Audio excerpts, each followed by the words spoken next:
তোমার নেশায় মুগ্ধ, কঠোরভাবে প্রাপ্তবয়স্ক ও মুক্তমনাদের জন্য। এমন কোনো ইঞ্চি বাকি নেই যা আমার ঠোঁটের স্পর্শ পেতে বাকি রয়েছে। তাহলে কিসের এত সংকোচ বোধ, মাই স্নোফল? লজ্জাহীন কথা কর্ণগোহর হতেই লজ্জায় ও ঘৃণায় চক্ষুদ্বয় কুঁচকে আসা মুগ্ধতার। কেঁদে চোখ মুখ রক্তলাল হয়ে গেছে মুগ্ধতার। তালুকদার বাড়ির সকলের মেঝের দিকে দৃষ্টি নিবদ্ধ। মুগ্ধতা ক্ষিপ্তভাবে ঘৃণার দৃষ্টি ফেলে সামনে বসে থাকা যুবকটির দিকে। আমার সব শেষ করতেও তো কিছু আর বাকি রাখলেন না। এবার অন্তত আমায় মুক্তি দিন প্লিজ।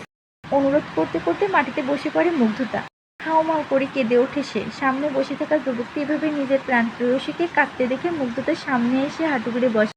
নিজের বন্দুকের সামনে অংশ দ্বারা মুগ্ধতার চিবুকের উপরে ওঠায়। মুক্তি? হাসালে স্নোফল। মুক্তি তো তুমি আমার থেকে আমার মৃত্যুর পরেও পাবা না। আমার মৃত্যু হলে তুমি একান্তই আমার আমানতই থাকবে। আসসালামু আলাইকুম এভরিওয়ান। তনিশাই মুগ্ধ গল্পটি ফেসবুক থেকে নেওয়া। লেখিকা রাইমা।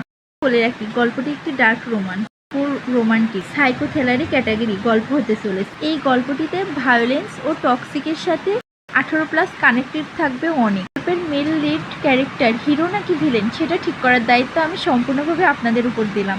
আশা করি আপনারা বুঝতে পারবেন। একটু বেশি বড় না, অনেকটাই ছোট পড়ছি, অনেক ভালো লাগছে, ভাবলাম আপনাদের সাথে শেয়ার করি। ইচ্ছে হলে আপনারা অবশ্যই কমেন্টে জানাবেন।